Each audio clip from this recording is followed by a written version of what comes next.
I'm gonna get set up here. How's it going? So we're coloring V for Vendetta, and for the 5th of November. This is the first time that I've done something like this and actually synced it up with the appropriate date. We wanted to do, or I wanted to do V for, or the Mr. Miracle stuff for Jack Kirby's birthday, and I like totally missed it. So this is exciting because it's like actually on the right day. I actually appropriately updated the header up there. Like things are all coming together like I'm some kind of professional. Anyway, thank you, Boix, for the bits. They're very welcome. For some reason, it didn't play my custom bits, but we're gonna work on that. I'm gonna figure that out. We're gonna do some stream stuff soon. I have a deadline on Tuesday for some Heartthrob, and actually we're gonna color some Heartthrob on stream tomorrow. Fake McCoy, bits are Twitch currency, so you buy bits from Twitch, and then you give bits to streamers that you like, and the bits translate to donations. So it's like donating money, but not. It's just its own Twitch currency thing. At any rate, you could also like watch ads for bits and stuff, but that used to work really well, but it doesn't really work that well anymore. At any rate, let's talk about goals for the page. Obviously, I mean, we can call it the Cam Girl system, but that makes me feel dirty. Yeah, well, goals for the page. We want to do it in a way where we retain the actual kind of like aesthetics. You know, we don't want to do it like when we go into something like this. The original aesthetic was very watercolory, very toothy. It felt real. V for Vendetta is supposed to be set in a world that's very real. So we could like polish up the cape and make it super shiny, you know, kind of do like the I don't know if you've been looking at DC Metal stuff, but like that stuff's all like superhero shiny kind of like aesthetic they got going on. I feel like that would be all wrong for this. So we're not going to do that. We're going to try to stay away from that by using some toothy brushes, and then we're going to hit the whole thing with a layer of texture as well. Hopefully my library is working. We can check right now. Usually the library takes a little while to load. I haven't actually used it that much. It's either like loading now or crapping out. I don't know. We're gonna find out together. But yeah, so we're gonna use, there we go, a texture for it. Give it a little bit of more tooth to it, and it's also gonna make it feel watercolored. Like we don't want to stray too far from the original. So we're gonna start by just super blacking the whole thing. You know, I normally do this at the end. We're gonna do it on a separate layer, and I was talking about trapping and stuff a couple of videos ago with the Mr. Miracle stuff. We're gonna trap the same way I always trap, 80-60-40, and we're just gonna do it on a whole other layer. The only reason that I did this is because normally I save this stuff for the end, and we're gonna have to like knock out the fire and stuff on its own separate layer afterwards, because you know we already did all, I don't know. Anyway, the point is we're gonna get to that when we get to that. But the point is that like on stream, like the blacks look really faded out, and we talked about when we were doing flats. Magi was like, hey, you know, like you didn't color the bottom of the hair, and like there's a few stray pixels down here, sure, but like, you know, mostly you don't really see anything down here. It's all black. It's all blacked in. So we're gonna work on all that. Let's hide the texture for now. So first thing we want to do is first of all, first of all, let's address the fact that the courthouse is called the Old Bailey. This is from intense amount of research. I had 6 interns working on this round the clock since we last streamed. It turns out that this is called the Old Bailey, and it's like a golden color. So we're gonna make it like a golden color. It's like I think it's like brass. The interns were struggling. Once they figured out what it was called, they none of them could figure out what it was made out of. I actually ended up firing 5 of them. I kept 1, but and I sent that one to England to figure out get to the bottom of this. He has not returned. I don't know if he's going to return. So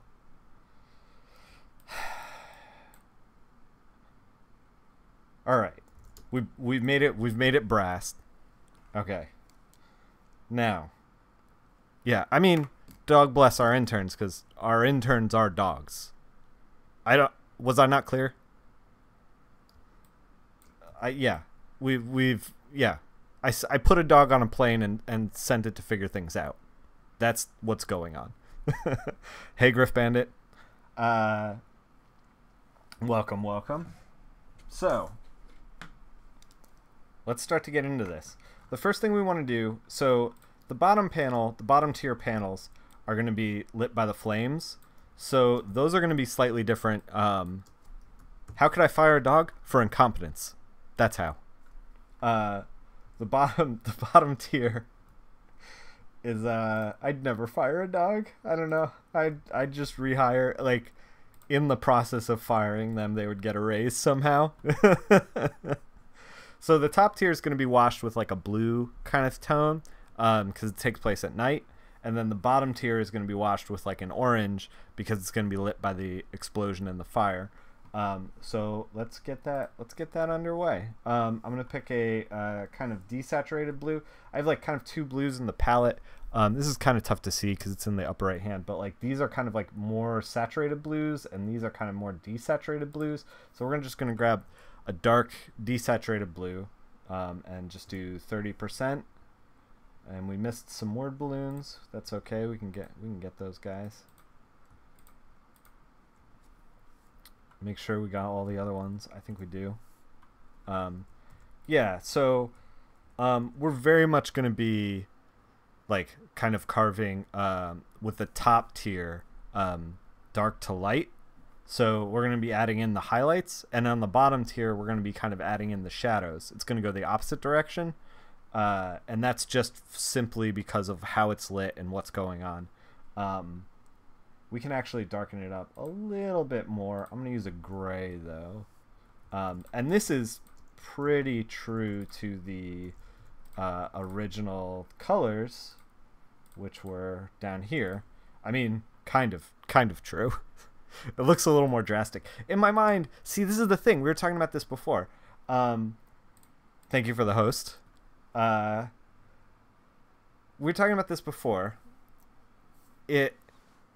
How you think the page looks versus how it actually looks, especially with older stuff. Like, the page actually looks like this bright green and yellow thing, and in reality, like, in my mind, it should look like this, and I think that's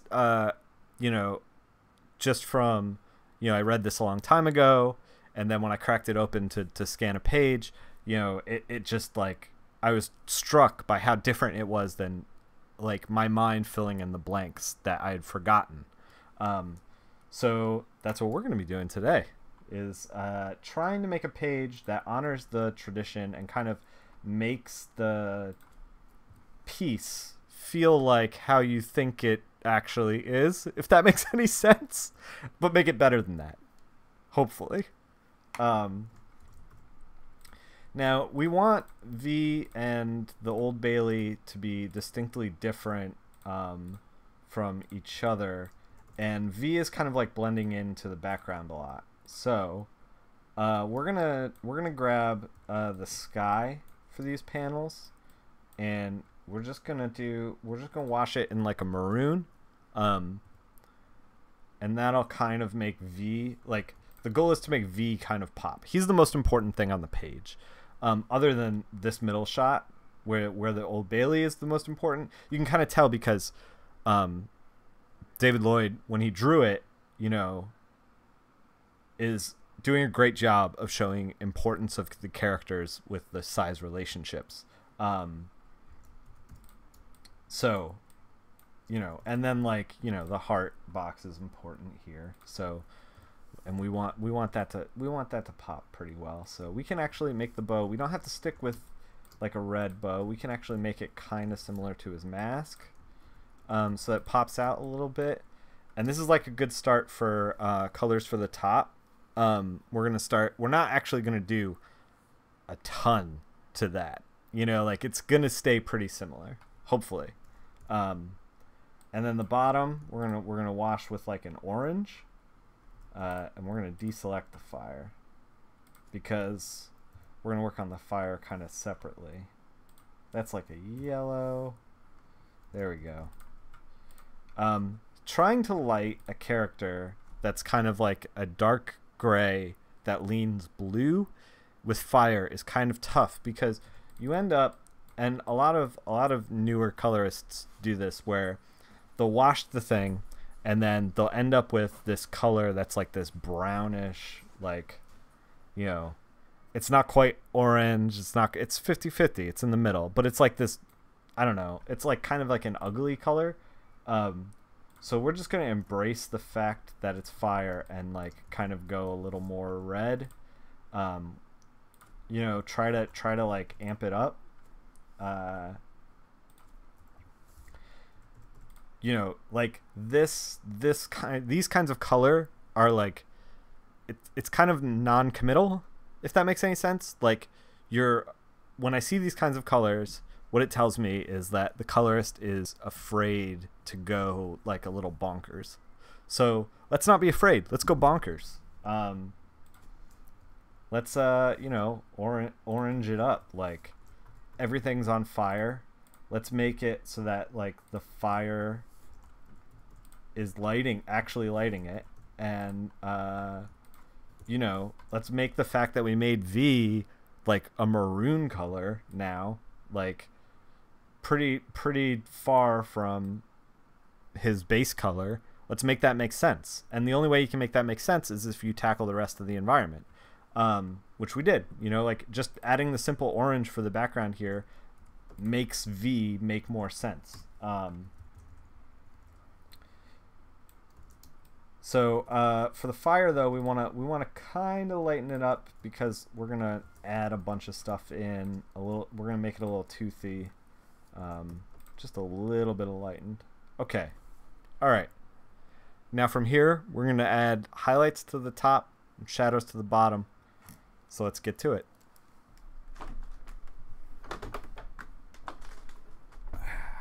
All right.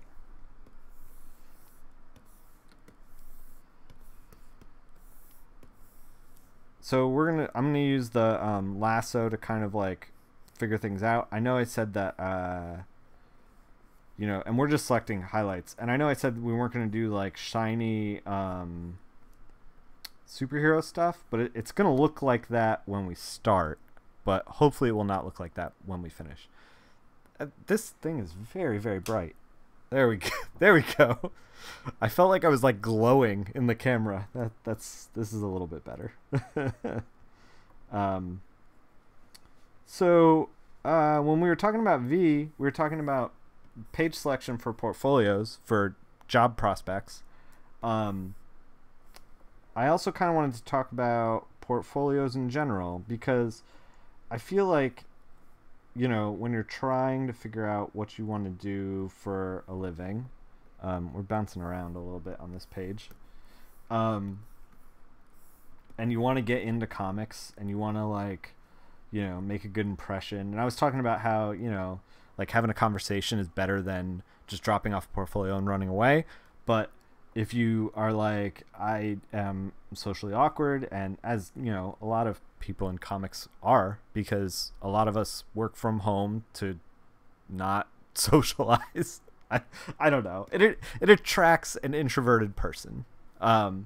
So if you just want your portfolio to kind of speak for you, first of all, you're going to make things tougher on yourself for sure. I think getting out and getting to cons will do you a great service. No matter where you are, and if you can go to one con, go to one con, and do it up. But if you're like, well, you're like, that's great and all, but I also need help with the portfolio. Here are my tips. First of all, you're gonna want to have all sequential art pages. If you're trying to get a job coloring comics, like you basically, and this may seem like,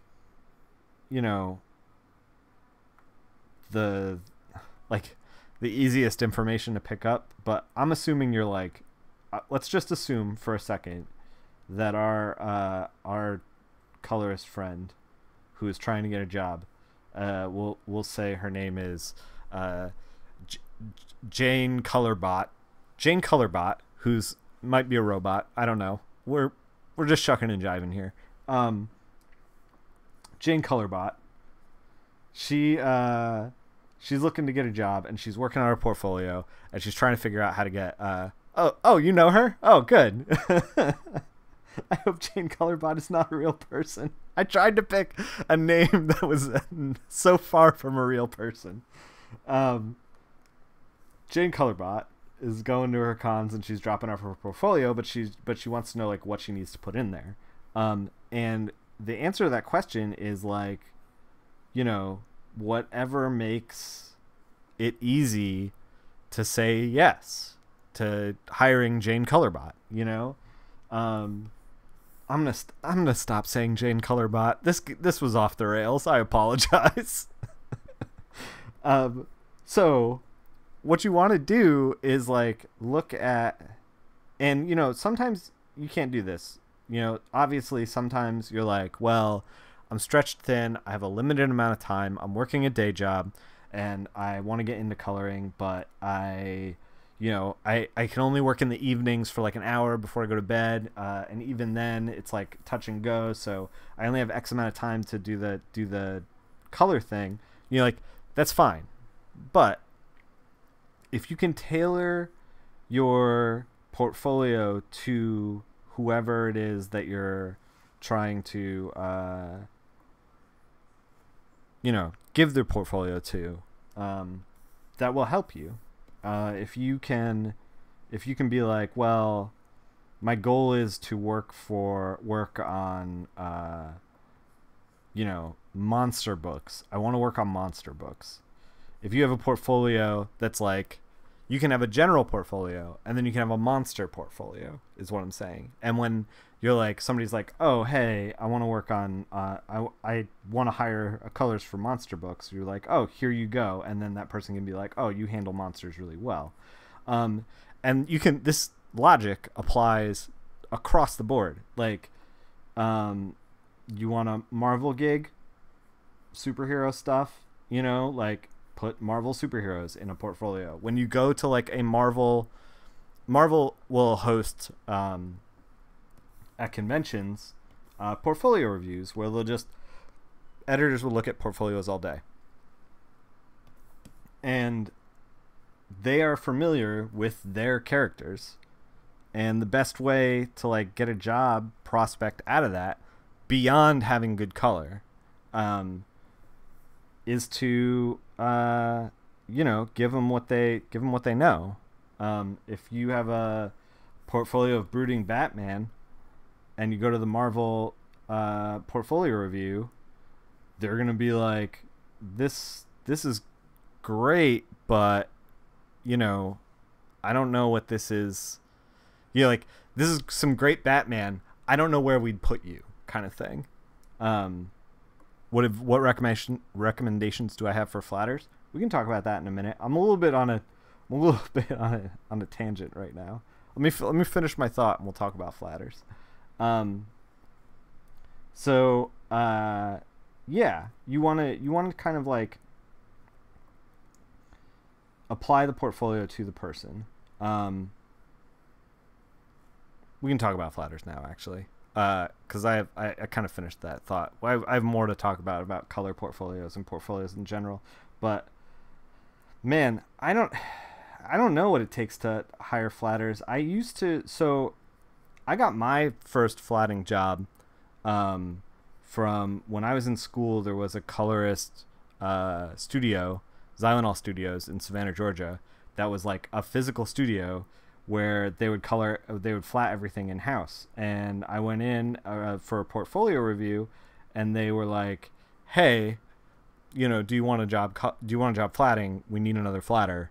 I think Nick Dragata was leaving at the time, so I replaced Nick Dragata there, and the Lee Lowridge was running the studio. That's how I got started flatting. I think that it's tough to do like a flatting portfolio, because you got to kind of view the samples digitally. If I was gonna look at a flatting portfolio at a convention, I would say what you should do is probably have the finished flatted page on the left, like with black and whites, and then a printout of the page without the black and white line art, just the flats on like the right side. No, not really. Dragato was there maybe for like a day, and then he was gone. Yeah. I didn't really get to know Nick Dragata, unfortunately. And I'm still like, so those guys, I feel like the studio guys, I was just so much younger, and that kind of got in my head, and I feel like socially awkward around them every time. So, except for Lee. Lee's the only one I don't. I don't know. It's weird. It's weird because I made it weird, not because it is actually weird. But yeah, I always feel weird around Nick Dragata because we have this like weird connection, but I don't really know him. And then when I see him, I'm just like, "Hey, man," and then it's like, well, I don't really know you. Like, I don't know. I'm sure he's a very nice guy, but I'm a weirdo. So there you go. Socially awkward. So yeah, if you want to put together a flat portfolio, that's what I would say. Put on the left side, like, because portfolios open up pages. You got left side, black and white line art with their flats. Right side, flats by themselves, so you can see that the flatter like knows what they're doing, and is keeping it tight. And then I would say the other key information for getting hired for a flatter position is that how many you can do reliably, and don't bullshit this, because like, if I'm gonna hire a flatter and they're like, "Oh, I can do 6 pages a day, no problem," and then I'm like, "Sweet, you're hired," and then we start working, and they're like, "Yeah, I can talk about what keep it tight." Keep it tight entails, don't do what I did. Okay, this not tight. Super loose. Like, keep it tight. I actually, man, I have a, you know what, we're gonna expand on this because I actually made a flatting tutorial. If you follow me on Twitter, I'll post it up there once I dig it up. I'm not sure where in the bowels of this hard drive is the flatting tutorial, but once I find it, I will put it out there, and it's exactly how I like my flats. And it goes into great detail about like the hotkeys, setting up actions, like basically how I execute flats. And we've talked about it on the stream too, but Photoshop's a weird animal, and like everybody likes their flats a different way, because everybody has a different technique when it comes to flatting,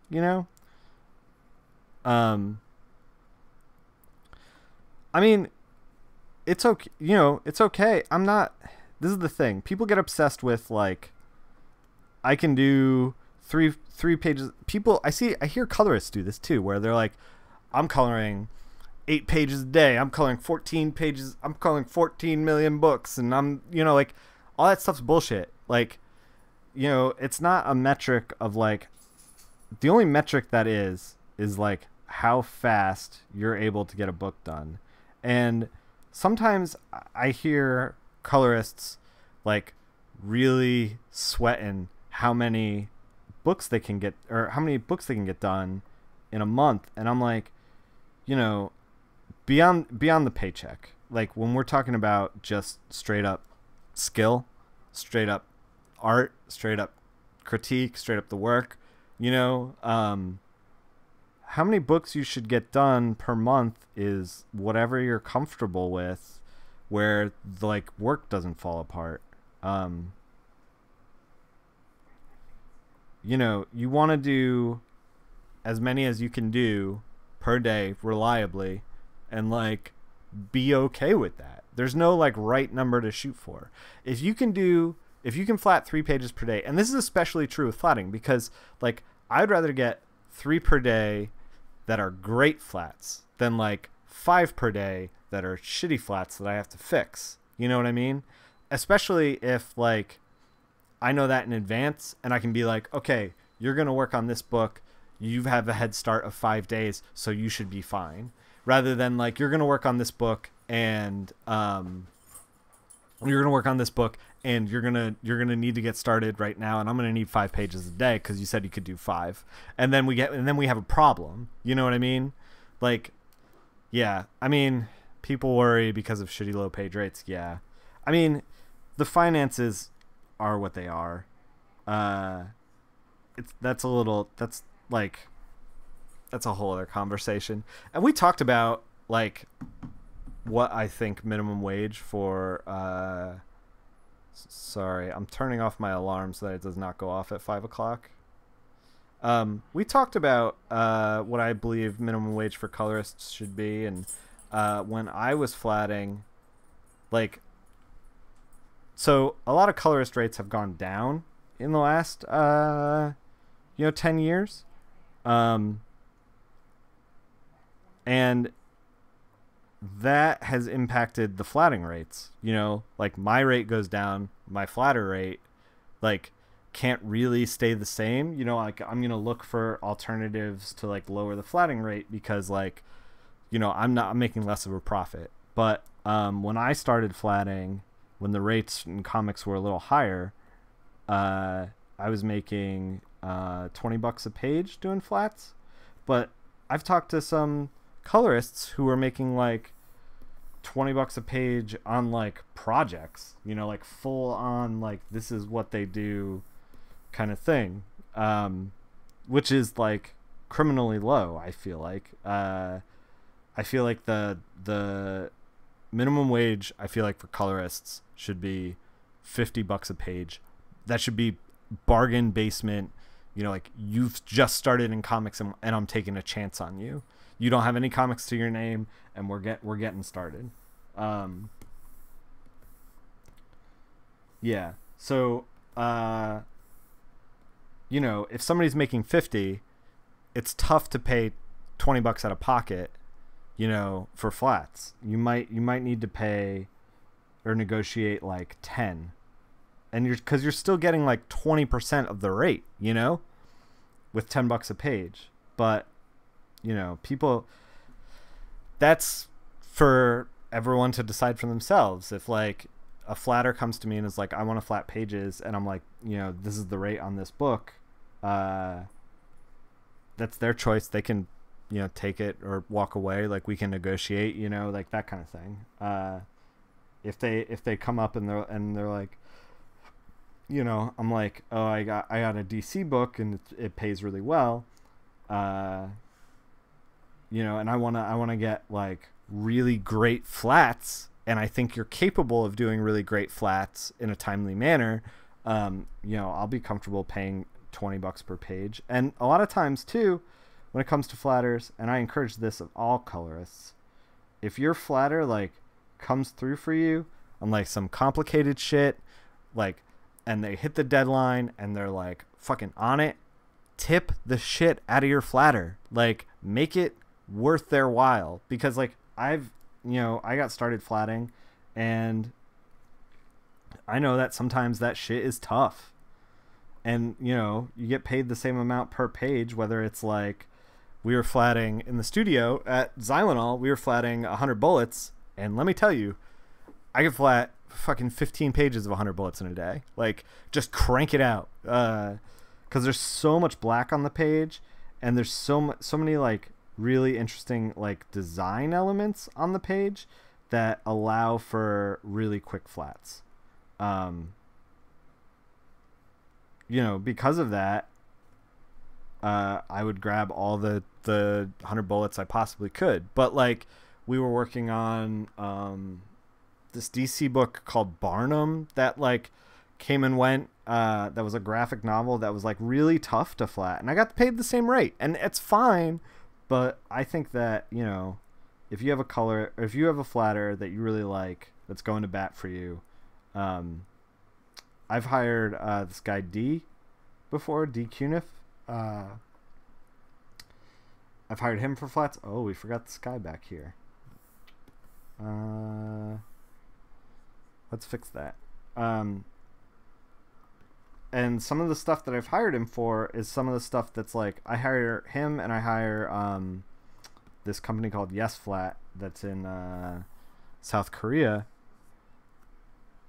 because they're super quick, and usually I need stuff super quick. Like, the volume of work I have, I can't hire somebody who's three pages a day, because a lot of times I need to do, I'm in situations where I need like 6 a day, because I'm doing 6 a day, so anyway, the point is that are we doing this right? Is this oh, hold on, did I just inverse it and then inverse it again? Yeah, I did. So like,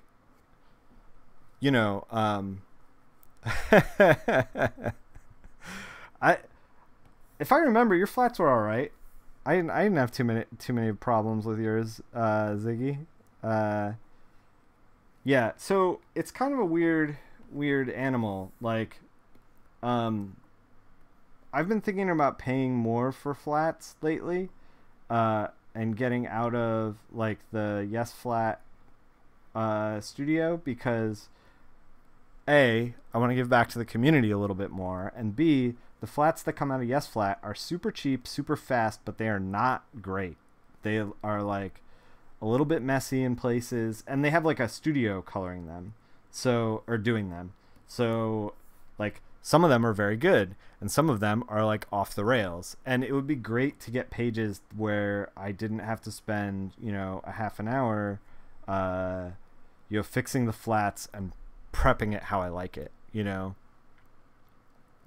So my worry, you just asked, have I ever split the flat completely in plaid for me for $13.37 a page? That's very elite of you. No, thank you. I will accept your bits. I will not accept your bid. So have I ever hired split a project's flats between multiple people, or does that make it a big mess? I've done it. So when I was in Philly, I've like I hired a couple of friends of mine, taught them how to flat, and like hired them to work on projects, and it went okay. Like, we hit deadlines and stuff, but it was a little weird. It might be just because they were like my buds, but I don't know. The thing is, like, when I was working in the studio and doing the flats, it was like, a studio. Like, I went to a physical location. The guy I was doing flats for was in the next room. So, and like, the books would come in and it'd be 6 other people doing flats. So between the 6 of us, we'd do a book in a day, So like, sure, I could hire 6 people, but like, man, managing them and not having them like physically there would start to make things kind of a mess. Recently on Twitter, somebody floated the idea that like colorists should not be on the hook for flatters, that flatters should just be in-house at Marvel, DC, Image, blah, blah, blah, blah, blah. That like, they should quote the colorist a rate, and then they should also pay for flats. That way, like, I just did a Secret Empire wrap-up issue where it was like 6 pages, and it was drawn by Scott Koblish, and it was like fun to work on because it was like all these characters that like I haven't gotten to work on yet, like the new female Iron Man, which I would love to work on that, but it's because here's a secret. I really like rendering cars, and I really like rendering metal. I think it's super fun, and Iron Man is basically just one big car that moves around and talks to people. But I would be miserable doing Transformers. Anyway, it's weird. I'm a conundrum. I got preferences. The point is that like this book was super fun, but it was like 40 characters that I don't know on each page, and like Iron Man has a sentient car. Yeah, he basically is. It's a man that dresses in a car. Yeah, it was like 40 characters, and like a lot of them too, like Scott knew who they were. Like he added them and they were not in the script. So like, if I didn't know who the character was, and they weren't named in the script, I was like Googling stuff like, woman with stars in her Marvel character, and I was like, just, in the weeds, it was tough. And thankfully I had a really great editor on that project, Heather Antos, and she and Scott and she hooked me up with like a ton of reference, and I can't say enough good things about her, and her and Jordan are my editors on Deadpool. Well, she's been kind of in and out of the Deadpool office, but the both of them at Marvel are real great. At any rate, yeah, she was on top of it and she made it easy, but like it would have been far easier if like Marvel was just like, here are flatted pages, all the characters are set up, you're good to go. I don't know if that's going to be like a thing. Maybe it will in the future, maybe not. I don't know. I would love it. It would be very easy on my end if I did not have to also manage freelancers in addition to like doing everything else. That's kind of my 2 cents on all that. But yeah, so if you want to get hired as a flatter, I would go to shows. Going to shows actually might not be the best way to do that, because a lot of colorists actually do not go to shows. The regular colorists that I see at shows are like would having editors manage the flatters. I feel like that was the beginning of a question and not the end. A lot of colorists don't go to shows. The only colorists I've really seen at shows and table are like Laura Martin. I mean, I guess it's starting to happen now.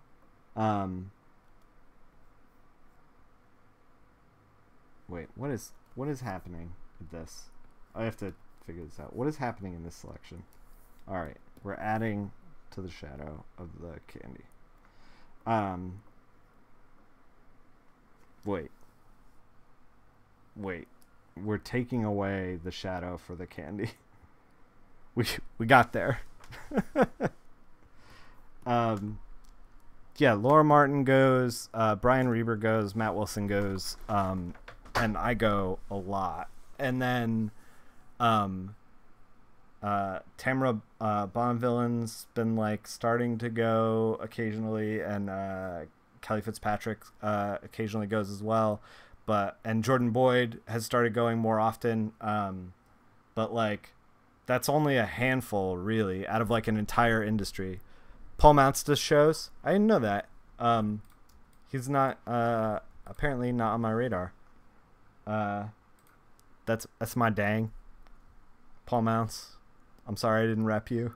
But yeah, so it'd be tough to get. Tamara is great. Yeah, she's one of my favorite people. Her colors are amazing. I can't say enough good things about her. Marissa also goes. He's always close to Amanda's table. That makes sense. Yeah, Marissa. Yeah, she actually frequents the chat here too.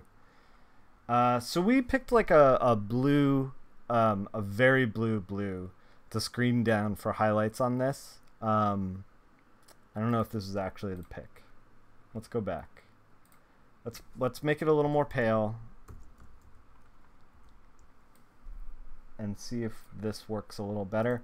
Obviously, we're going to tweak it from here. This works a little bit better, but there was some cool stuff that was going on with that blue, so maybe we can kind of like split the difference. So, I don't know, maybe bring a portfolio to a show would be a good thing. Just do your research in advance and like make sure that colorists are going.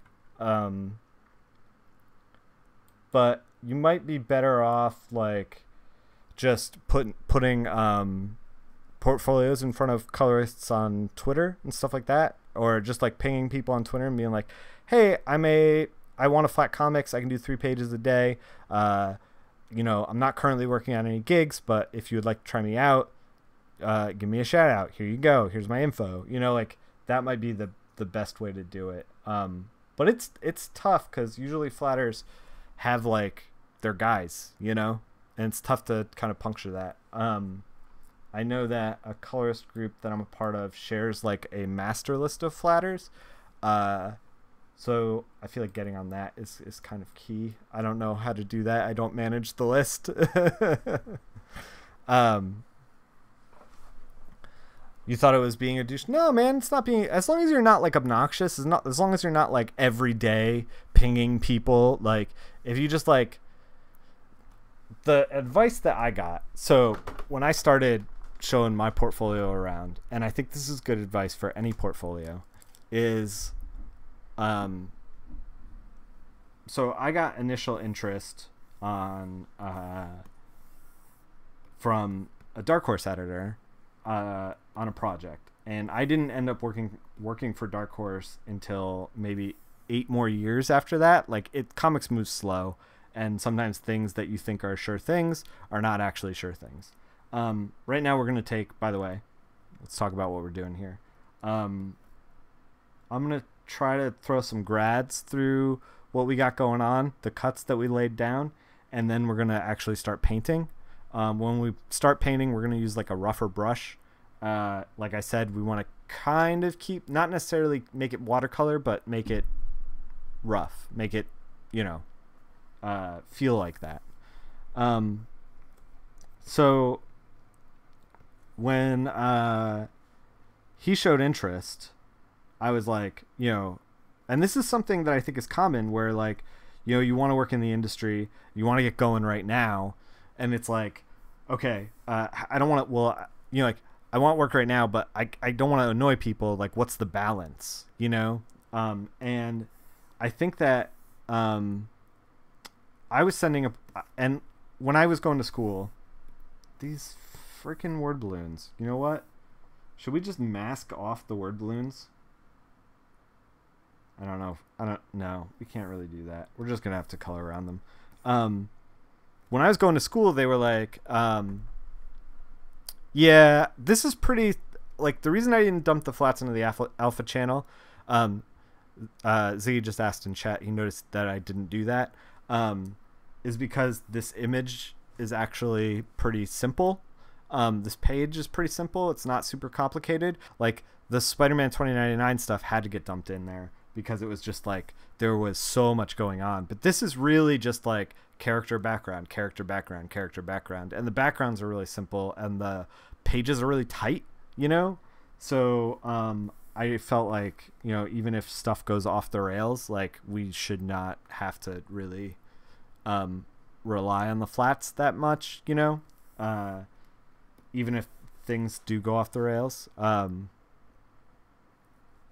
Word balloons are not on a separate layer. We're doing it all. It's all one layer. Like this is the background layer is the actual scan. So yeah, what we got going on here is background layer is the actual scan that I worked from. This is the raw scan that I scanned in from the graphic novel. And in the previous stream, we talked about how I pulled the line art out and we flatted it. And then this is where I did the flats and the line art, this layer 1. And then this is just the super black so that it looks good on stream. Like that layer on top is really just black and clear.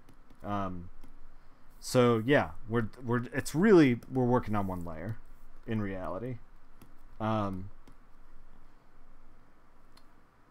Yeah.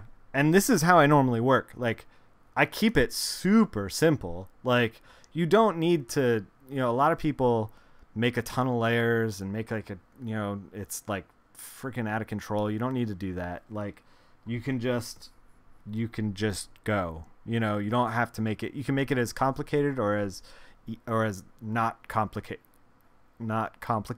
I guess, as you want. At any rate, yeah. So this was, when I was, you know, getting out of school, this was one of the things that I was wrestling with was, I don't know how often to ping these editors, you know, like, cause I don't want to be annoying. I don't want them to be like, oh, this fucking guy. But like at the same time, you know, I was hearing about how like some people were like, oh, I was pinging this editor. Like I hit him up like 3 times a week and I would just wore him down. And that's how I got work. And, you know, like, I don't think that is the way to do it. I think that, and it's tough, but like, I feel like patience is the best thing. And I was sending out samples like maybe once a month. And I talked to an editor, a Dark Horse editor that I did a bunch of work for, and we've worked on the word balloons again.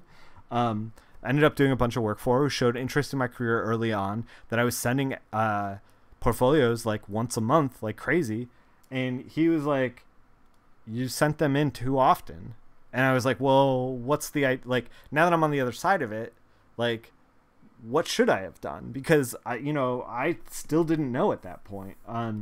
We are going to actually amp up the mask shadows just a little bit. Let's make them grayer, actually. And he said that I should be sending stuff in 6 months at a time. And I don't know if that's necessarily good for flats, because I don't think like you can get, like, flats are flats. You kind of, it either works or it doesn't. There's like not a lot of artistry involved with the flat. It's kind of like function of like, I'm trying to make this easy for the colorist to do his or her thing.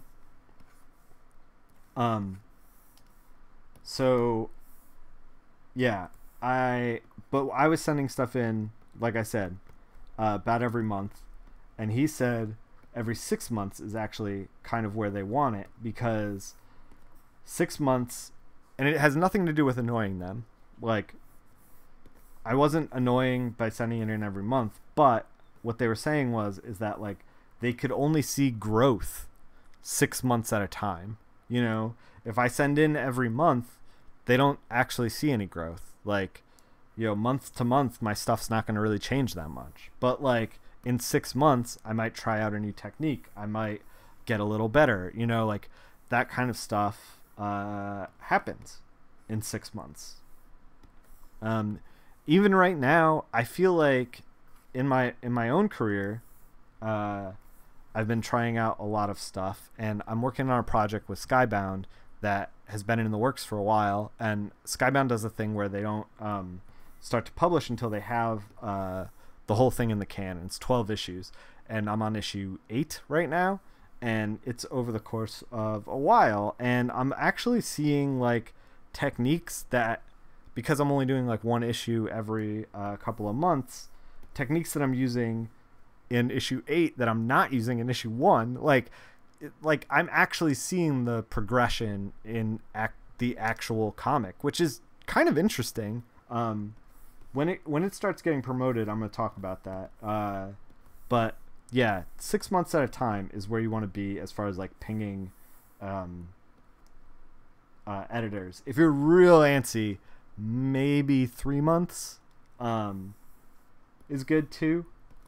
And then, you know, if you want to just let them know, like remind them that you're on their radar or whatever, and looking for work, like that's just an email. That's just like, hey, saw you at this convention a while back. Just wanted to let you know. I showed you my portfolio then. If you want it again, just ask. I'm open for work. Hope things are going well with you. Done deal. You know? Like, you don't need to constantly put the portfolio in front of their face. Like, chances are they'll remember who you are, or if they don't and they're looking for a colorist, they'll be like, yeah, shoot the portfolio my way again, just to remind me. You know, people worry a lot about doing the wrong thing and alienating the people around them socially, when really it's not as intense as that. Like, we're all human beings. I'm not gonna get a portfolio and like be furious, you know? Like, the worst case scenario is I ignore it and move on. And shit, man, I got actually a couple portfolios that people asked me for thoughts on that I actually haven't talked about, or haven't talked to them yet, and I said I was gonna do that on Wednesday, and I totally whiffed it. Guys, I'm sorry if you're watching. We're gonna get to that. By the way, since we do have subscribers now, and we're gonna start painting. We're gonna start painting with Conte 2, the Kyle Webster brush. It's a little toothier. You can see that now in here. But real quick, my channel is now sponsored or affiliated with Twitch, so you can subscribe to it. We're gonna work on some, you know, the emote stuff and all that Twitch stuff too. But as an added advantage, I also wanted to let you guys know that if you want to do portfolio reviews, and if you want me to look at your portfolio, and we can do it on stream or off stream, if you subscribe, like, we'll take care of it, you know. And you only got to subscribe for 1 month to, like, you know, unless like the queue is huge. I'm gonna try to do like one portfolio a week on stream if we have a portfolio to do. And I will go through all my thoughts, and, you know, it doesn't have to be a color portfolio. Obviously color is what I do, but I went to Savannah College of Art and Design for 4 years. I've been looking at line art for 10 or 15 years. Like, you know, I know a fuck ton about comics and how they're made, and I can help you out just as well with line art. So yeah, if you want to, that's another perk of subscribing. And if you're watching this on YouTube and you have Amazon Prime, you know, you can pop over, make an account, link your Amazon Prime account, and subscribe. And with Amazon Prime, Twitch Prime is what it's called, and throw your portfolio my way. You know, like, we can work that out. Just ping me on here and be like, hey, I'm a subscriber. I want to do a portfolio thing. What slots do you have open? And we'll set it up. So yeah, just a little extra bonus. All right, enough with the chilling. Let's get back into this. So yeah, we're just gonna do some painting in. We're probably gonna put like some highlights at the top here because it's looking a little barren. Hey, thank you for the subscription. Welcome to the club, man. Welcome to the Color Society. And if you got a portfolio, I would love to take a look at it on stream or off stream, whatever you decide to do. Thank you for the bits, boys. Man, the shill works. I appreciate it, and you know, I'm trying to make the stream build it kind of like as a community, you know. Yeah, man. Well, I'm looking forward to it. So you know, ping me on here. Like, I don't know, you can like whisper to me, I think. I'll talk in the chat real quick. Or send messages over Twitch. I think you can do that. And you know, we'll be in touch, and we'll figure out the best way to get me your portfolio, and we'll talk about it, or on stream or off, like whatever you want to do. I should get a Discord server. Tell me about it. We'll set that up. It's part of the whole streaming package of like stuff that I need to do, but I have like a relentless amount of you know, deadlines to hit right now. It's been kind of nuts. We will set up a Discord server, and we'll get all that going, and you know, start handling that. And you know, a lot of people who review portfolios too, I don't want to like, I'm big into trying to give you the advice you need for the next level. Like, a lot of portfolio reviews that I've seen, like by professionals, some of which have been like very cruel, and that like I don't understand that at all. Like, I love comics, you love comics, you're trying to make comics, I want to lift you up, you know, like you're going to get like an honest critique, but like you're not going to get like me crapping on your work. Like, I've heard of, you know, comic people being like, you should quit now, you know, like terrible shit like that, you know, like you're not going to get that kind of critique from me. I'm much more approachable and an actual human being rather than a grump. So yeah.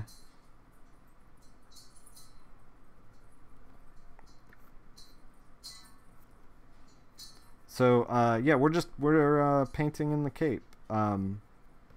Like I said, I put a shine through it. So we really want to make like this motion, like the finger to the head of the statue is like the accentuated movement that we want. So by putting this like hook in the cape here and not having the highlights down here, what the idea is that the person would read the word balloon here, and then like read it and then go, okay, like that's the motion that we want, and then they'll read here, you know, it'll kind of be like whoop down, you know.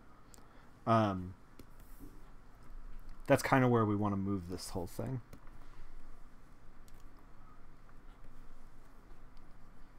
So yeah, people also with portfolios kind of get in their own head about like stuff that they think they should put in there, and stuff they like, they get kind of obsessed with page counts and stuff like that. Let me tell you that unless you're like, here's my portfolio, it's like, what you don't want to do is, here's my portfolio, it goes in chronological order, and it starts at 10 years old when I first started drawing. You're like, that's a no-go. That's not what you want to be doing. And we are just putting some shines into the metallic statue here. But if you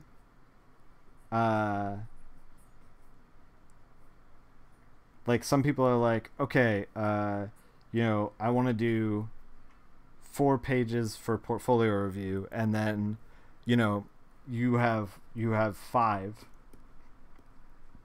and you're like, oh man, I can't figure out what to cut, and we can only do 4. Like, there's no requirement for that, you know, unless there actually is a requirement. Like, unless Marvel's like, hey, we're doing portfolio reviews and we're only doing 4, like, then you got to make a choice. But if you're just like putting together your general portfolio, like you can do as many as you want. I mean, obviously, there's going to be at some point there's going to be a hey, Awkward Owl, thank you for the follow.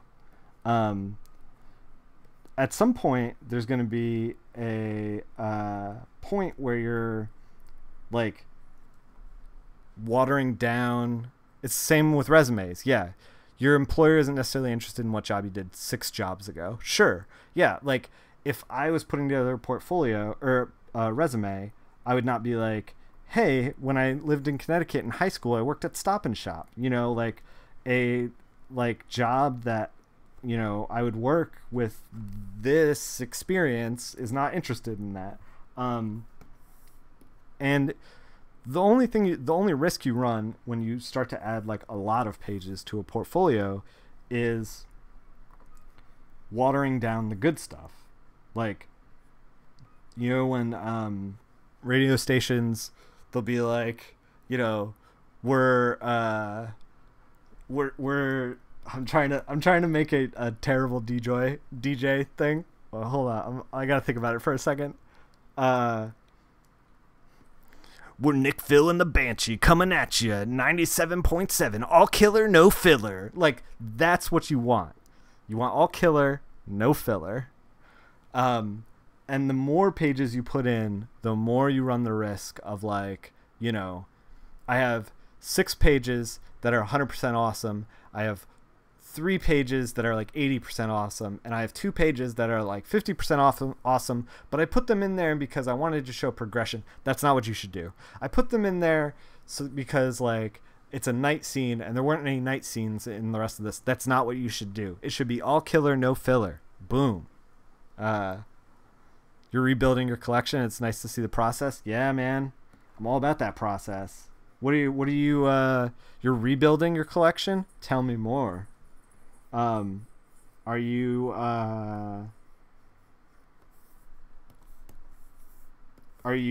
you collect back in the 90s and the 80s and the 70s? Like, where's your wheelhouse, man?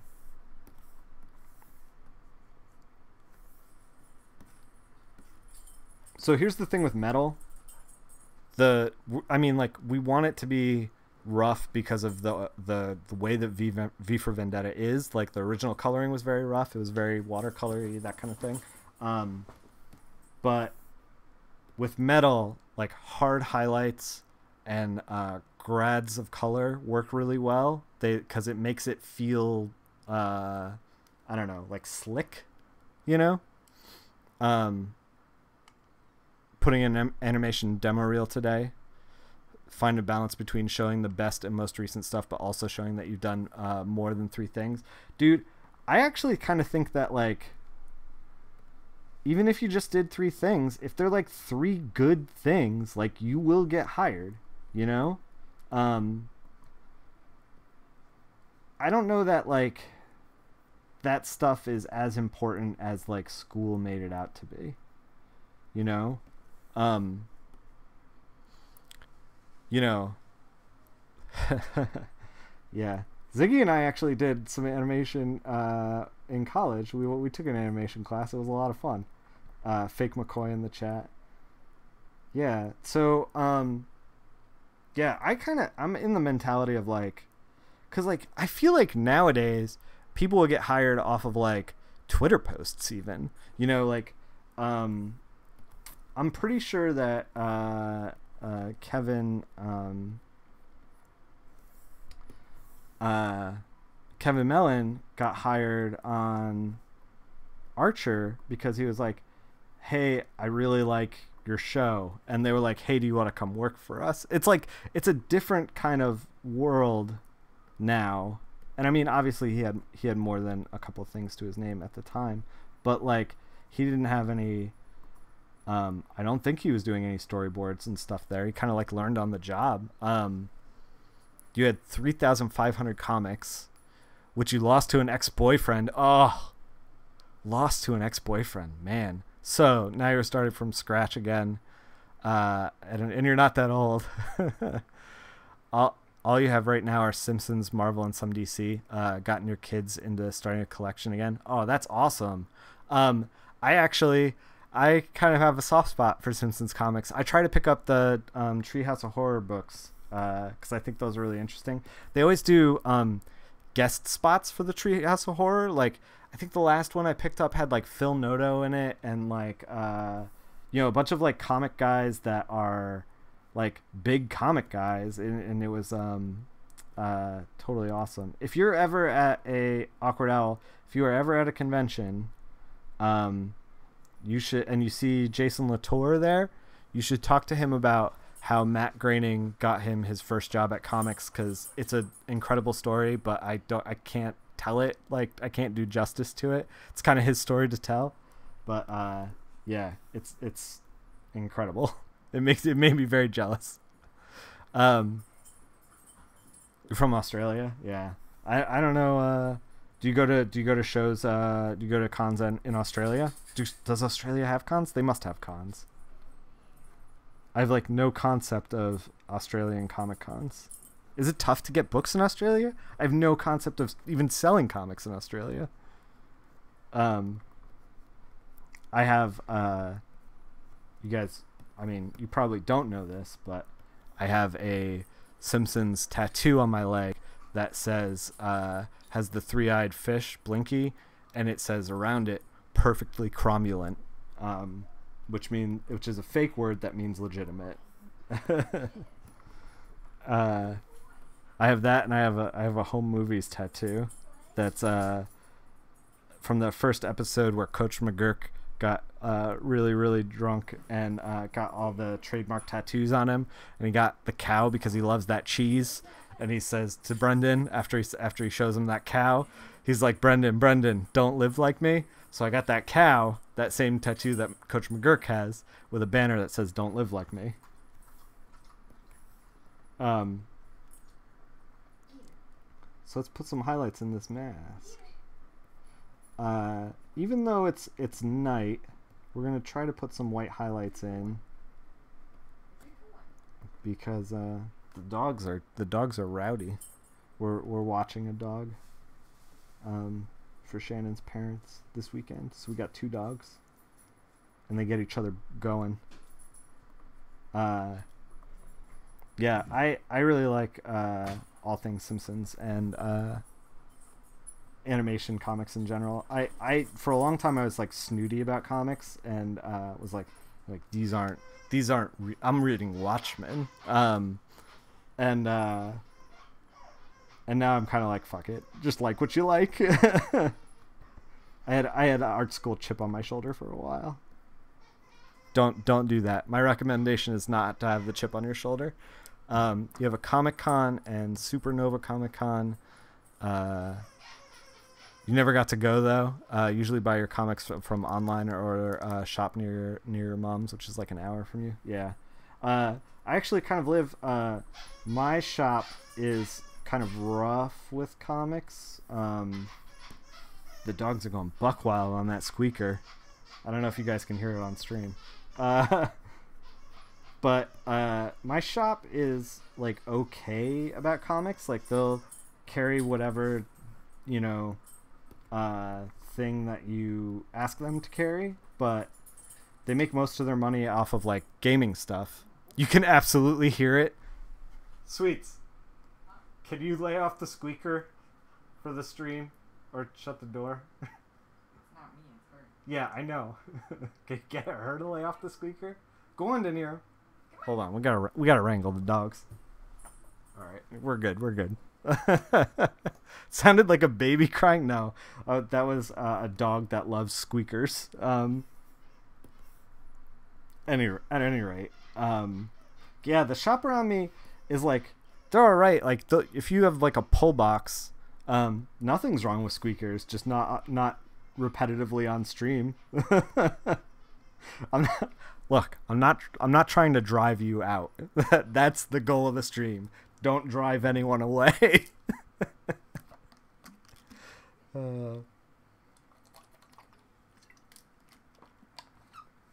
So,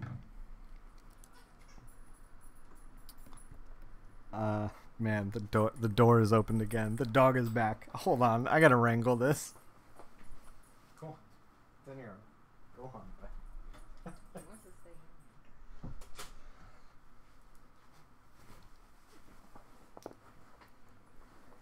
You didn't read comics until after college. Your brother sent an extra copy of The Long Halloween. Man, The Long Halloween is incredible. Yeah, I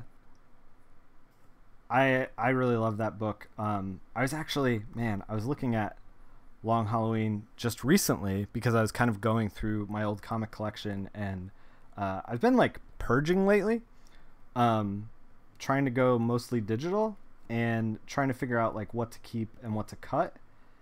And I was like flipping through Long Halloween again. I hadn't flipped through it in a while, and I was like, man, I wish I flipped through this before actual Halloween. We might like recolor some of this. It might be kind of fun, but it has a good color job on it already. But it might just be fun for us to do. Yeah, I mean, people get into comics whenever they get into comics. Like, it's not a big deal. I didn't really start getting into comics seriously until like high school. So you weren't actually far behind when I was doing. I was like reading a little bit in the 90s, but like, I wasn't like super knowledgeable. I'm still not super knowledgeable. There's so much comic stuff out there. It's just like impossible to wrap your mind around. Yeah. So, yeah, I think I've like pretty thoroughly covered all the grounds as far as like portfolios and like how to kind of like get them off the ground. If just a heads up, if you submit a portfolio to me, and you have like 20 pieces in it, we're gonna pick a handful, and I can talk about like why I picked that handful too, if you want to, if like you do submit something like that. But we're gonna try to do give everyone the best bang for their buck for stuff like that. You're literally working at the same store at this exact moment. That's funny. You started working at a comic store when you were 13, and you're literally working there still. Yeah, that's great. You got your daughter into Spider-Man comics, and now she expects one every second week or so. Oh man, she's gonna be like loaded with Spider-Man. Everyone shopping at funny books in New Jersey is watching me color. Good. Hello, funny books in New Jersey. Buy a lot of comics. You can see they're right up there. Just put them in the poll box. I don't know what you guys are doing. You, Charlie, I see you, Charlie. Put it in the poll box. It's my aggressive sales technique. Yeah, man. I actually, so we're gonna put a secondary light source on this because the boots, the way it was colored originally, in the original colors, which we can bounce back to, had like a core shadow that the was watercolored in. You're still looking for the right comic for you. You can just try stuff out, I also think that if you have somebody that kind of knows your tastes at a comic shop, they can help you out. So when we did the scan, it had this core shadow, and I thought about not rolling with that, but when we actually converted it to grayscale, it picked up some of that as gray tone, and then it was so dark that it kind of made it into the line art. So now we're just rolling with it. Because of that, it has a core shadow in the middle. We're going to do a master highlight on the side and like a secondary light source on the other side. So we're going to do like a warmer secondary light source on the other side. Even though we're not really doing it in other places. I'm kind of doing the easy stuff around here. We're going to do this panel, then we're going to do this panel, and then we're going to tackle this guy. Because like this is really the big moment on the page, the bow, or at least the most complicated to color. So we're going to we're going to pull from the sky color because I think the sky is the warmest stuff going on. My dog is crying behind me. My dog does this thing where he decides that he is going to like not full on cry for things, but he needs attention. He wants you to know about something, or he like wants something, and so he like lightly cries, just like, huh, huh, like just a little bit, just to let you know that he's there and he's needy. That's his go-to move. um. So yeah, we're gonna put this secondary light source kind of in, and we're just painting it in. You know, it doesn't have to be super tight. You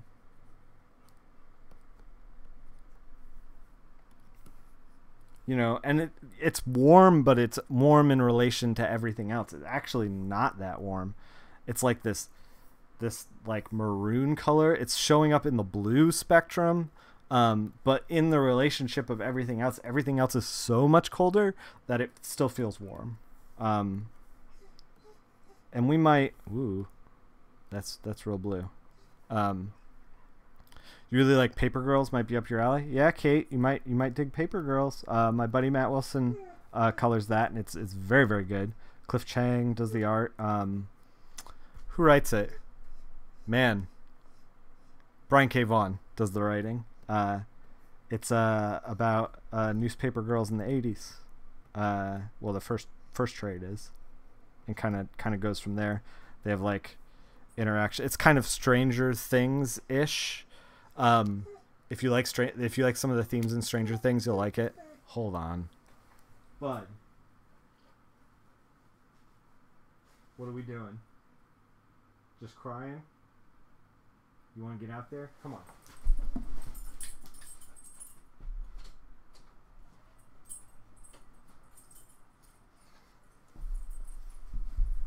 This is a very dog active stream. Oh my god, he's back. Yeah, Paper Girls is real great. Usually when people start getting into comics, I had like a so you want to start reading comics like pack, a go-to list, but that list is now very old. So I can't even really remember what was on it. There was like a handful of comics that I always kind of started people out with. You're still making the ones that you, yeah. Kate actually in the chat bought my Cintiq off of me. My, not this one, but I had a smaller one for travel that kind of didn't end up really working out.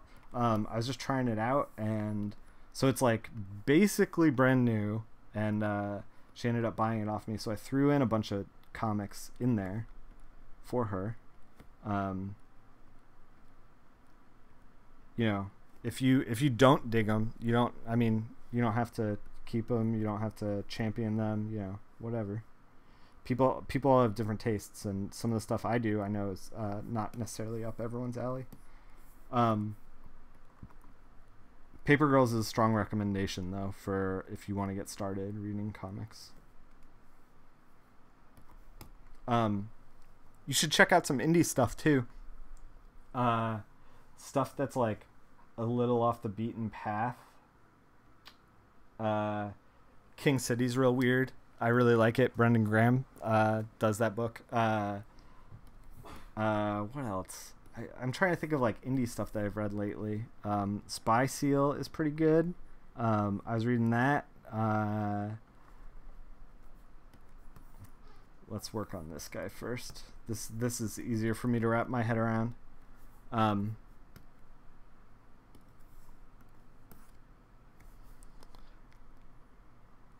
Yeah. Friend Taylor is going to pick up Cry Havoc. Nice. Cry Havoc is a great book.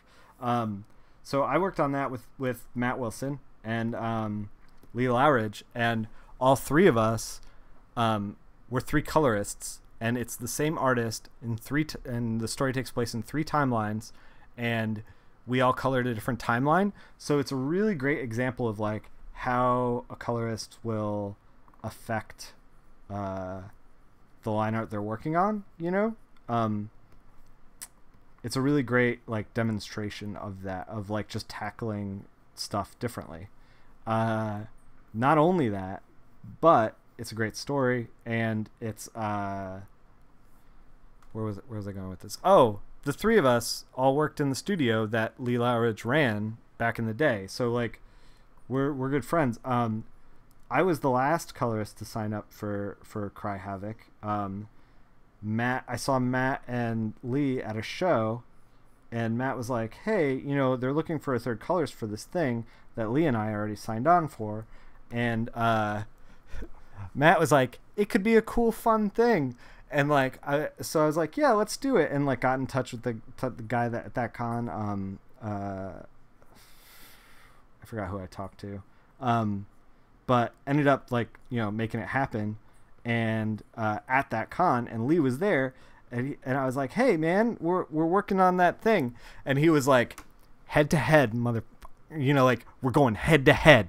And I was like, "Whoa, I thought this was gonna be like a fun thing," but the gauntlet got thrown down. So yeah, and we did an incredible interview.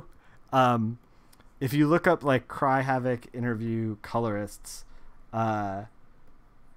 we're all buds, and we're like, you know, every kind of comics interview is kind of the same. Like, you interview, what did you do making this character? What are your inspiration? What were you thinking about? How did you do this technique? You know, like it's kind of like all the same. And so you know, and all that stuff's valid. Like, you know, people want to know that stuff. But so we kind of like hijacked the interview. It was written, so that it was given to us, and then we hosted a Google Doc where we just like went in and like bantered with each other in the Google Doc, where we were like, okay, we're gonna go into this thing and we're gonna fabricate a very divisive, like angry, like, but it's like subtly under the surface we're all furious with each other, like kind of relationship where we're all like kind of cutting each other down as we go. And the interview's hilarious. Yeah, we all end up like kind of like poking fun at each other. It's really great. I had a blast doing it, and I feel like we put the interview out there, and it was like, you know, it's written, so obviously we're losing viewers on Twitter and you know, all that kind of stuff. Everybody's kind of like enveloped in podcasts and you know, YouTube videos and Twitch and everything, and you know, here we are, all this. But you know, so we already lost people there. But I figured somebody would tweet about it. Somebody would be like into it. But we put it out there. Nothing came back. It is what it is. I don't know. Maybe it wasn't as funny as I think it is. I had a blast. And whenever we sign Cry Havoc books, I think Kate actually has the only one that I ever signed was the one I gave to Kate, who bought me some tea, who's in the chat, where I didn't like deface the other colorists' names in there, because I knew that Kate was like getting into comics, and you know, if she wanted the other colorists' names, I wanted them to be like easily provided for her. Like, I didn't want to like deface the book. But normally when we sign it, we like deface the other people's names, and we're like, well, like, this is the best colorist, and like, you know, everybody else, you know, like Matt will get a hold of it, and he'll be like, this colorist's bullshit, he doesn't know what he's talking about, this is the best colorist, you know, like, and then like Lee will get it, and they'll be like, these fucking hacks, you know, like, yeah, like it's legit, it's so much fun. We're gonna add, oh, look at this, we're adding a little rough tone to the word balloon. I kind of like that.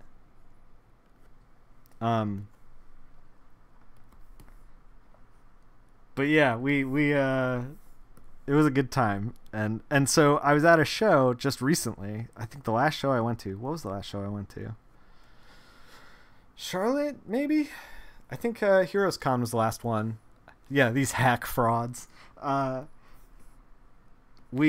was at a show, and I had like a minute, and I hadn't said hi to Matt yet, and he had a couple of people that he was signing books for, but like they weren't really chatting, and so I walked over just to be like, hey man, what's up? Like I saw that you set up, and I was setting my table up and whatever. I just want to come by, say hey real quick, and we should grab some food or whatever. And he was like, yeah. He's like, yeah, good to see you, man. And then he was like, I just signed some Cry Havoc and I defaced your name. And I was like, dude, I just signed some Cry Havoc and defaced your name. And this woman who was waiting to get some Paper Girls signed was like in shock. Like she was like, why would you, like the look on her face, she didn't say anything, but the look on her face was just like, what is this? Like obviously not in on the joke between us. So what I'm saying is, everybody at Funny Books right now, get your Cry Havoc, come to a show that all of us are at, and get that thing signed. That shill. I'm working hard over here. Trying to get my bucks where I can.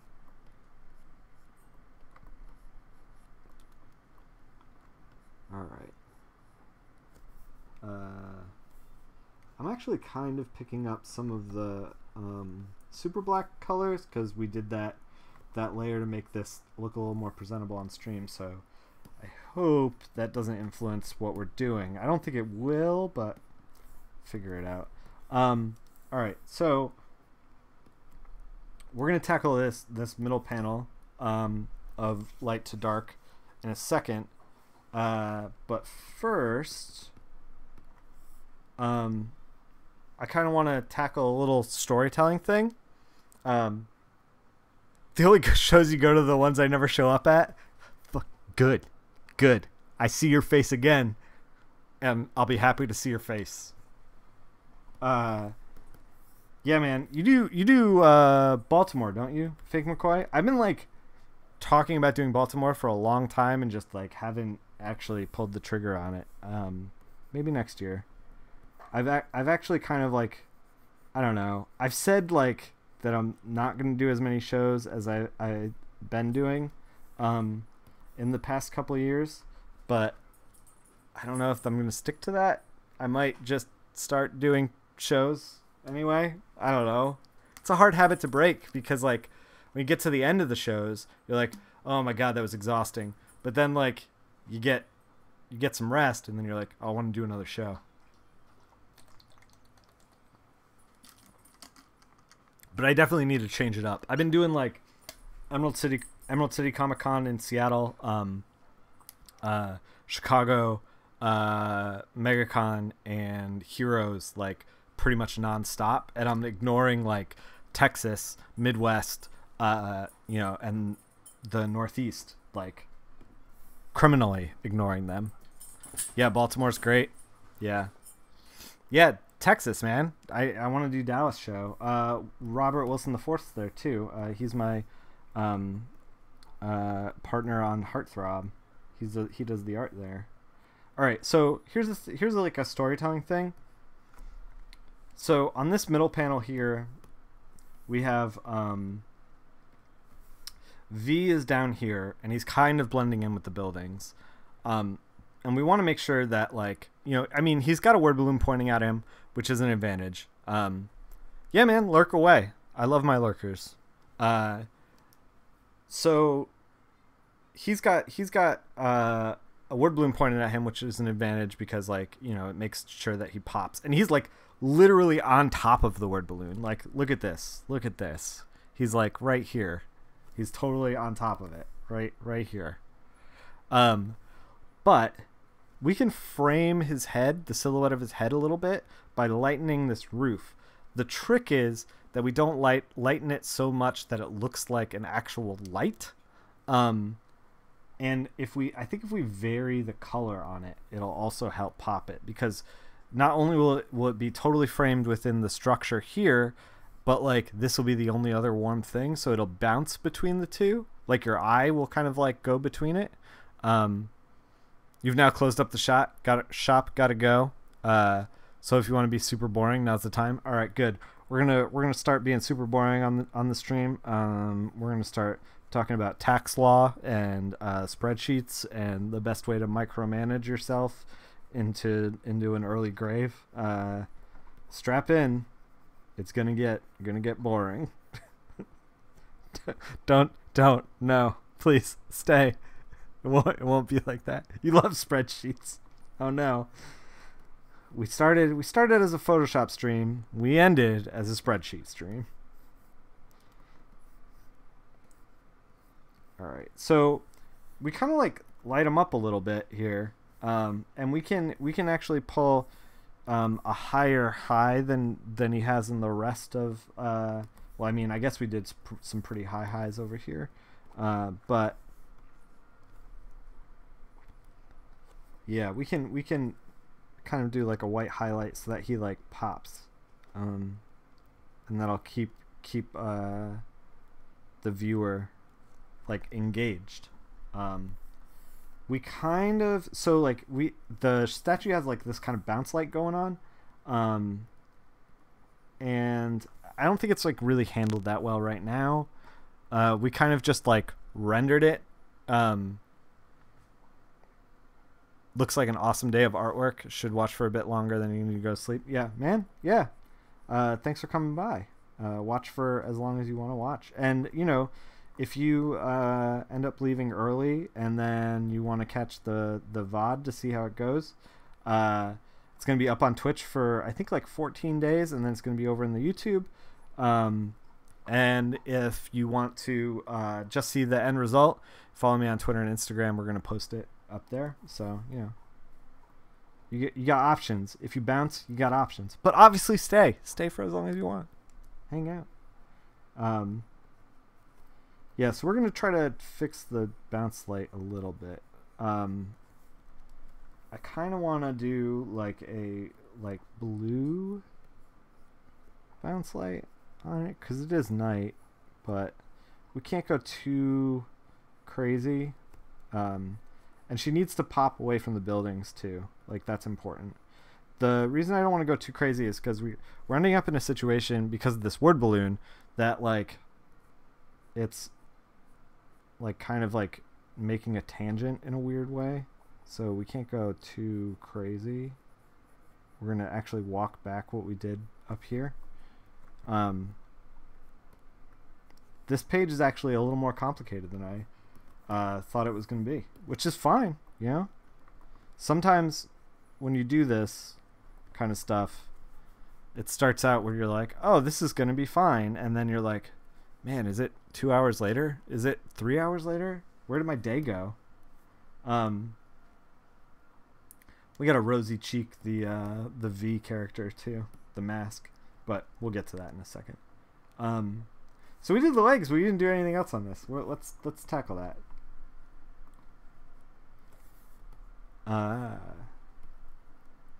Kind of just like throwing in some texture on top of this.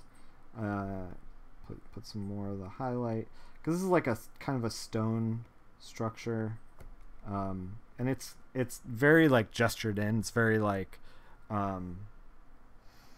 hey Ross Johnson 69, putting the cool cat in the chat. Still here, still lurking. Hasn't fallen asleep yet. So yeah, we're just kind of like, I don't know, putting in some tech. This is more about texture than it is about rendering, because you're gonna be here. You're gonna be looking at it here. And let's put like a little bit of shadow, because and this was happening with the original colors, where the window was kind of fighting for attention with the legs, and the problem here is that one leg is in darkness and one is like highlighted, so you're ending up like competing with both light and dark. So we're gonna try to warm up but also push back with a little bit of red, maroon, like multiplied down. That's like, I don't know, a little bit. We're starting to like muddy up the colors a little bit, so let's kind of fix that selection just a bit. Or we could go, yeah, a little more maroon. Yeah, that looks a little better. So, I mean, it's super subtle, but like, you know, this versus this might even like vary depending on like what screen you're on, like using, what your colors are set on your screen. But this compared to this, like this is actually a lot stronger. This maroon, like I said when we started, when we were down here in the beginning of the stream, like there are like a set of middle ground colors that just like don't appeal to me. You know, like you can do desaturated gray stuff and not end up with like this brown mess. And you know, just inching it a little bit like helps with that. We should actually also kind of like pull the, oh, I'm on the wrong layer. Whoa. All right. We should also like kind of pull a grad through the city skyline, or the sky in the back. Even though it's dark, there should be like, it should be lit a little bit from the bottom. So let's do that. Let's set it to screen. Let's just pull the same color for the sky and just see how that looks. I wonder if we pull like an orange. Yeah, now we're cooking. Maybe a red. Yeah, red works a little bit better. We're running the risk, though. I will say, we're running the risk of, if we warm up the first 6 panels too much, we're running the risk of the explosion not having the impact that we want. So it's worth exploring, just like doing a like greenish tone, or that doesn't really work, or a bluish tone. The problem with blue is it's going to like start to fold together. So let's try, maybe we stick with the red, but we kind of scale it back. Yeah, let's do that. All right, that's looking good. Let's do the same up here. That one's a little more intense. That's okay, because he's like pointing at it and accusing. All right, this is looking good. Let's render him in the middle panel. And then I think we're going to be like mostly done. So, my fiance just poked her head in and was like, "Hey, I'm eating dinner and I want dinner." So we're going to try to streamline this a little bit. Go a little quicker. Touch on. Is the menu going to pop up? Please, menu, please. 3-button menu. Oh my god, there we go.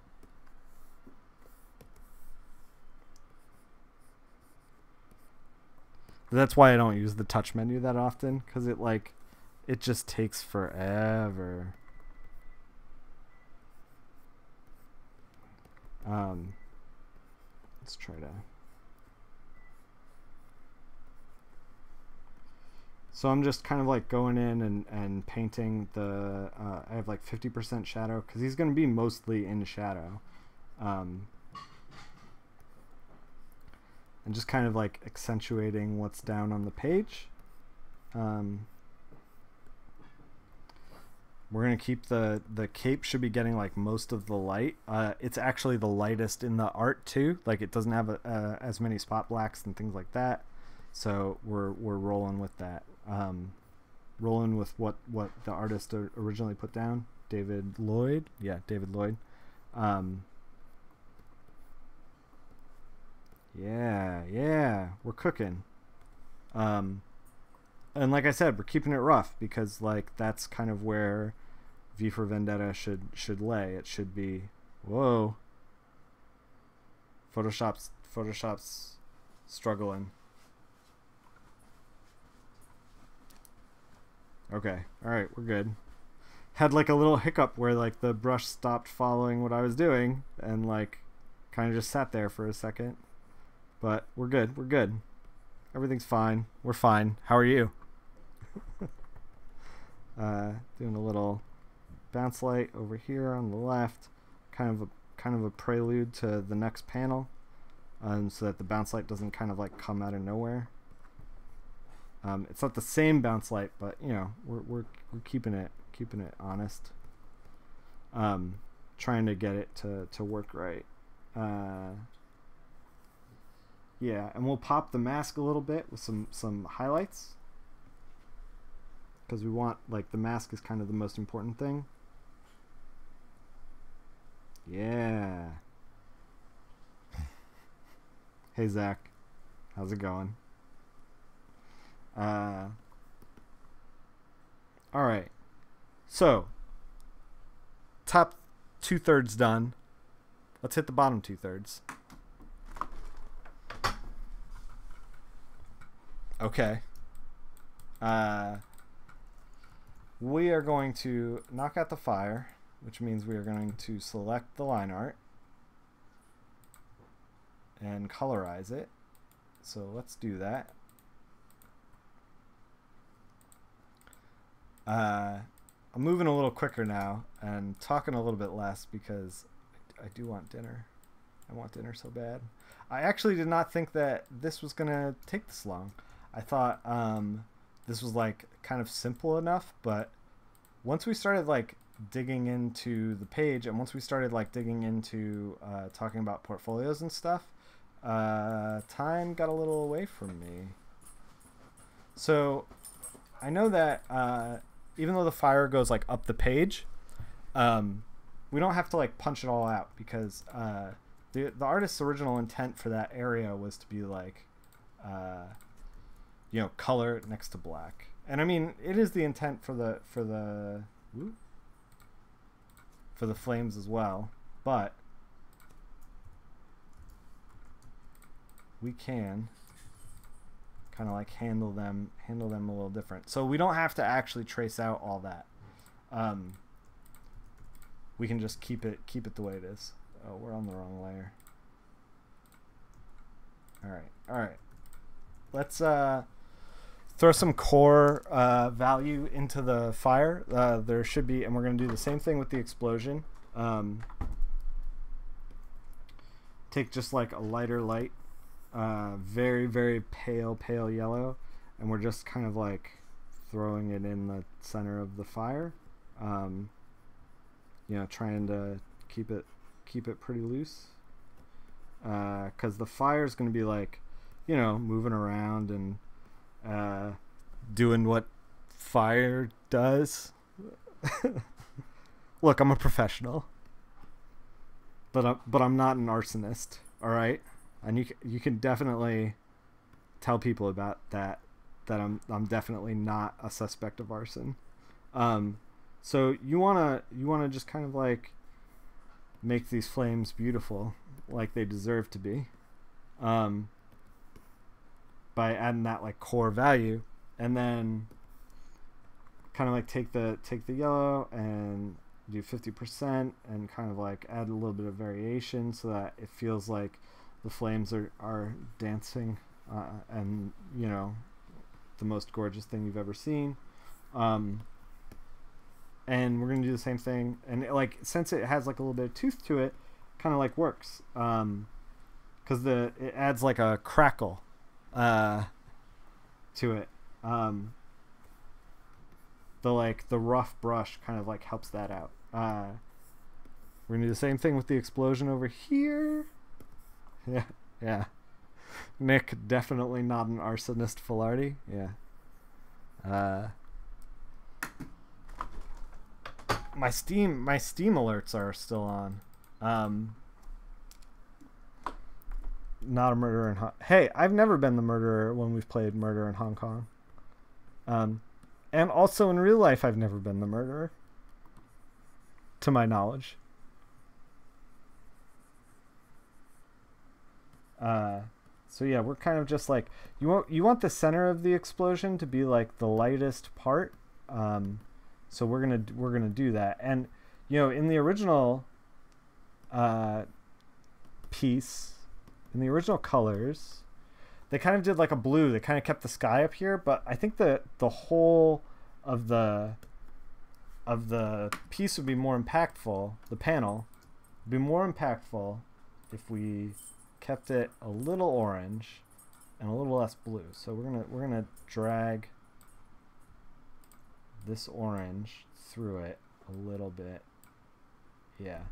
So it's kind of like pulled a grad through it, and then we're gonna like work on rendering the grad a little bit. But like I said, this is all also gonna be like super loose because it's like fire and explosions, and we're gonna put some like splatter over it. So and also we're gonna put like some special effects over it, so it doesn't have to totally be like painstakingly rendered, because it's what it, like, we're trying to convey motion, and the tighter you are with like your rendering and your what you got going on as far as like the art goes, the tighter you are with the art, the more static it's going to look, and we want to actually kind of like add a little white to the statue so that it feels like the statue is properly silhouetted a little bit.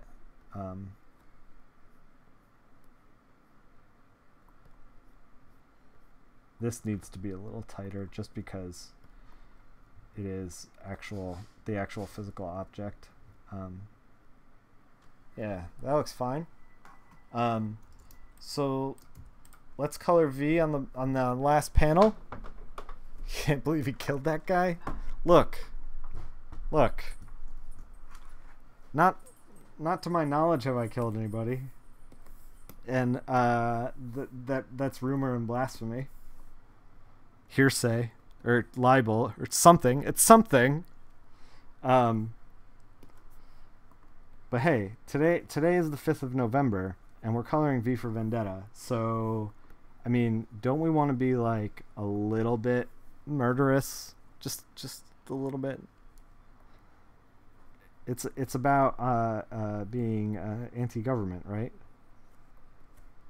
I think we can all kind of get behind being a little anti-government in these days. That's not an endorsement, please. Please don't come after me, government. We're just making comics. The NSA. If the NSA follows right now, that's going to be very telling. All right. So we're just adding like an orange to V over here. And actually, so this was kind of like a printing error that we experienced in the corner here. And we're gonna tweak that in a second. We're just gonna kind of do kind of like a loose rendering first. Take this red. Thank you for the cheer, Boix. Hello, NSA. I'm glad you're here. I mean, welcome to the colorist crew, dear NSA agent, the Boix. Dear totally real human being and not or NSA agent, the Boix. We're just kind of like adding in the highs. I gotta remember to turn off Steam when I do this. Kind of darkening it only because his costume is really dark. So and by doing it from the top and the bottom, we're pulling focus to the face, which is important because that's where we want to be. And let's use the brim of his hat as like an arrow. Let's add in the screen for the face. Let's put in the highlights here. I think you need to delete the alert variations under the bit alert. Okay. I know a few of those words. I'll figure that out. I think it should be pretty easy. I just didn't even know that it was a thing. Yeah, so that's looking good. We're a little bit, oh shit. We're a little bit weird with the hat, just because like it has like clear defined ridges, but those ridges are not like kind of followed through on in the art. So let's try to like amp up the ridges just a little bit. But yeah, there we go. And we can add this same color in right here to V. Yeah, man. I think that's it. We got to add a little bit of rose to his cheeks, especially in the earlier panels, because like that rose could be potentially drowned out by the orange flames, but over here you should be able to see them. So should we add like a pink? No, like a red, maybe normal red 50%, maybe not 50, maybe 30. Yeah, 30 looks good. So we're just doing a you know, a little bit of grad on there, a little bit of red. We could actually try doing it here. See, it looks weird there. we're just gonna leave it. I actually just noticed that he's got some bounce light on the mask here, so let's amp that up. And let's throw in some special effects. Let me check to see. So the line art's 80-60-40, like I said, which is what we normally do, which is this kind of like blue tone for the super black. But we're going to change the super black for the bottom because it's exploding and everything's on fire. We're going to do 40-80-60, which is like this more maroon color. And by doing that, we are able to, when we put down a screen tone of an explosion or whatever, we actually get red tones underneath the explosion. So the red's like kind of like, you know, when it's on the black or whatever, it's like pulling that red. And in fact, we might even go more red than that. Let's hue saturation the grads we just put in to kind of like find a good sweet spot. I think maybe that. See, so the sweet spot looks good because when we tweak it, it looks good because it's like working with the color underneath it. But let's try doing a 20-80-80, which I don't endorse you doing except for this kind of situation. And then let's add a little bit of embers, burning embers, kind of like over the whole thing. Let's save. Saving's good too, because we're deep in it. So this is just kind of like a splatter brush that I made. We're gonna make sure that we contain it within the bottom part of the panel, or bottom part of the page.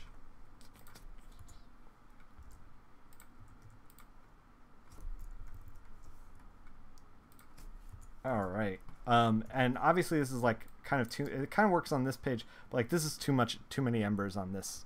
So we're going to use an eraser to kind of just like, and we're going to use this kind of like chunky eraser, because it'll erase, but it won't erase everything underneath it. It'll just kind of like add a little chunk to it, so we can kind of like work it till the point that we feel like it works well. We're actually gonna put a little shine on his mask too, because I feel like that would be picking up so much light that it would be like bouncing off. And it helps pull focus to like his face. Not that much, but yeah. Now all we're gonna do is add a layer of texture. So I have this texture layer. Whoop, this is not what we want to do. Alt pull out. Yeah, so that we have this layer of texture that I made out of Photoshop brushes, and we are just going to take it, set it to overlay, and then like 29%, and it's just going to add like a little bit of variation, a little bit of tooth back here, and we can actually mess with the levels on that. So it's very gray, but we can kind of like bring out the highs and the lows, messing with the levels. So now it's got like a little bit more tooth to it. It's adding all this kind of like splatter and these kind of like brushiness parts to the backgrounds and stuff like that. And I think we're at the point where we're pretty much done. I think this is worked to a point where it's kind of like well, hold on, one thing. I feel like we're picking up some glare from the other panel, so let's kind of get rid of that. Yeah, there we go. Yeah, now it's looking better. I think that we ended up doing a pretty good job. The only part that I think was a little bit rushed is like his suit here. The only thing that looks a little weird is like his cape should be clearly over the rest of his body. Actually, we might be able to tweak that just now by just throwing a grad through it. Let's take a warm multiply grad. Let's select the correct layer. Yeah, he's looking a little better now. He looks like he's actually doing the action that he should be.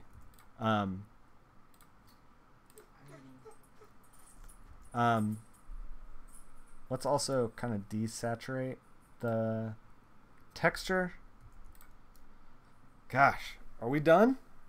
Are we done? I think we are. I think it came out really good. I think there's a lot of drama here, and like this turned out to be like a really great punctuation on the page. If you want to see what the originals looked like compared to this is what the original recording looked like. Yeah, I kind of hit the gas there at the end. World record, right? So this is the original. Let's save here and then flatten all of the stuff that we did, all the layers, everything, so we can just kind of compare and contrast. This is ours. Here's the original. Ours again, and the original. I think that the places where we improved the most is the flames look like actual flames, and you feel the explosion a little bit more. The explosion is lighting V, which is critical, I feel like, to this page. Additionally, I feel like we made the heart candy a little bit more interesting than it is in the original scan. It's just very white. Like, I feel like the colorist who handled this got to that point and like the line art was suggesting a lot of the line art and not really working, and we just kind of like went, well, so we're suggesting the line art, we're just gonna try to color it the best we can, and carve the shapes out as best we can, and I think that worked to our advantage. You know, I feel like we did a pretty good job. Came out decent. So I'm gonna save this, put it up on Twitter and Instagram and everything in a little while after I have some dinner. So it's gonna look better on Twitter and Instagram than it is right now through Twitch, because it's getting filtered through OBS and everything else, and you know, sent out in a video. So you're gonna want to check out my Instagram and my Twitter, my handles are right up there. It's Nickfil and Nick_Filardi for Twitter and Instagram respectively. We're gonna be talking with Charlie Chu on our next stream. We're gonna be coloring some Heartthrob.